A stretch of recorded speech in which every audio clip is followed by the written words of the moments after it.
14th. For what reason do you rise? I would like to inquire of the senator from the 4th. Senator from the 4th, you yield. I do. He does. Proceed. So yesterday I got a message, I'm trying to remember from where, and I was just reflecting, so I'm probably off a bill or off an amendment. But I had people calling me, telling me that they could not hear what was going on the floor, and they were actually really upset by that. And so the wonderful thing is that I had people who were listening in who ordinarily would never listen to any political or governmental proceedings whatsoever. And that's one of the beauties of where we are right now with all of this controversy, where people are wanting to know how their government is responding to their needs. And so one person said, "Is it normal for you guys to cut off debate so we don't hear anything at all?" That's what they emailed me or texted me or something like that. And I said, no, it's not right. No, this is not what we do. This is not our practice. But I also recall not being able to hear at this seat everything that the senator from the 2nd was saying. And I didn't say anything at the time, but I did not think that the people who were listening would want to hear what was being said as well. But because it was sent to me by a few people, they were concerned, and I am concerned. We have ventured off into a place that I have not seen in 16 years. I have been in this building for 16 years. I've never seen a breakdown like this. And I realize that we're going to have to come together to do the people's work, but also acknowledge the fact that the people we represent are not going to be slapped in the face and stepped on. I walked out of the Senate chamber some minutes ago because I was really emotional. One of my constituents is in the hospital and has had several different issues with their health going on. And they said, "I'm not going to be ignored." And I looked at this person's picture of them in the bed, the hospital bed, and they're talking about what's going on in their life with their health. And it's the saddest thing that you can ever imagine, but if you see this happen like 100 times or more, it breaks your heart. And so I thought, this is Kristen. In less than a year, I've had my gallbladder removed, a total hysterectomy, one adrenal gland removed, and thyroid cancer. Recently, doctors found a tumor on my remaining adrenal gland and a lesion on my liver. That's what I deal with every single day. That's my district. These are the people that I represent. They're being ignored in all of these fights that we're having in here. What it means to me is that people are dying and you don't care. I'm getting this story every single day about people who are dying and people who are sick. And I'm not going to give up on them. They're listening right now. And they're in tears just like I am right now.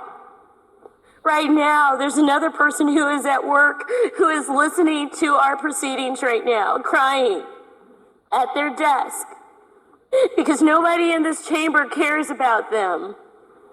I have meetings every single week about what's going on in my district, where people are dying every single week.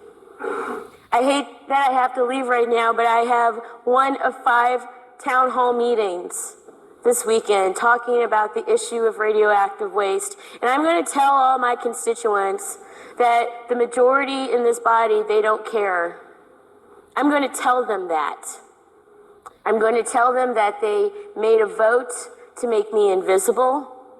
I'm going to tell them that even if because this whole thing is not about party or race or income bracket, it's just a human issue. I'm going to tell them that Republicans don't care. Last year, it was all of y'all. It was Democrats and Republicans. This year, I'm going to tell them it's Republicans that don't care about the people like Kristen who are sick. Kristen, I want you to know that I'm so sorry you're being ignored. I'm so sorry. I know that you're listening right now and you deserve so much better. I know that you're listening, and I know that you're hurt, and I know that your life has changed dramatically, and I wish to God that you did not have to be in this situation. I am so sorry, Kristen, that the people I work with have totally turned their backs on your life. I am so sorry. And I am not, Kristen, I am not going to give up on you. I'm not going to give up on anyone who's had to deal with this catastrophe, because you deserve so much better. You deserve so much better than what you're getting right now. Senator, I hope you understand what I'm going through. I do. That's it. And there are so many people who have chosen not to listen and turn their backs away, but this has been obvious since the 80s, that people are dying. It's been obvious that we have radioactive waste killing people.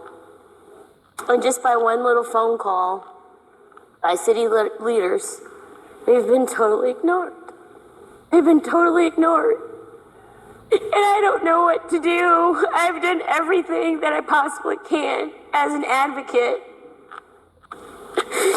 And I keep being as loud as I possibly can about it, because that's what I was taught. I went to church just like everybody else, and probably more than most people, 4 times a week.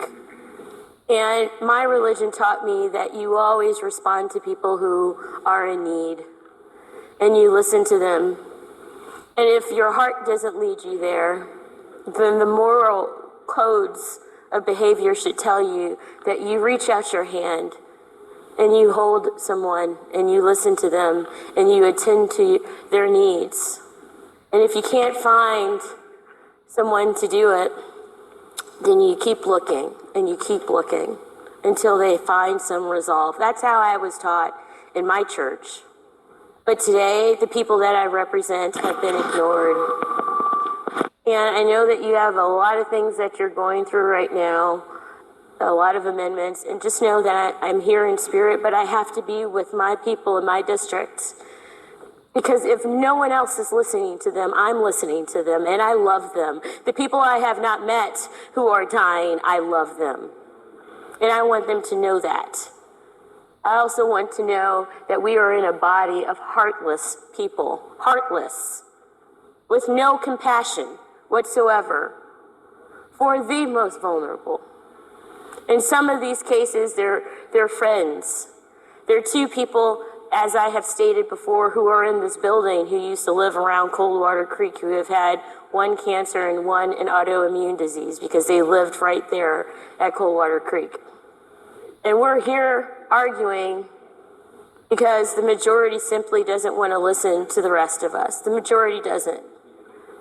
I mean, I became invisible today. The people who I thought were my friends are not my friends in this body. They're not. And you have to understand how isolated I feel. There's not a place to go where people will listen. If you can't be in the presence of your colleagues who understand what your district is facing, they still do nothing.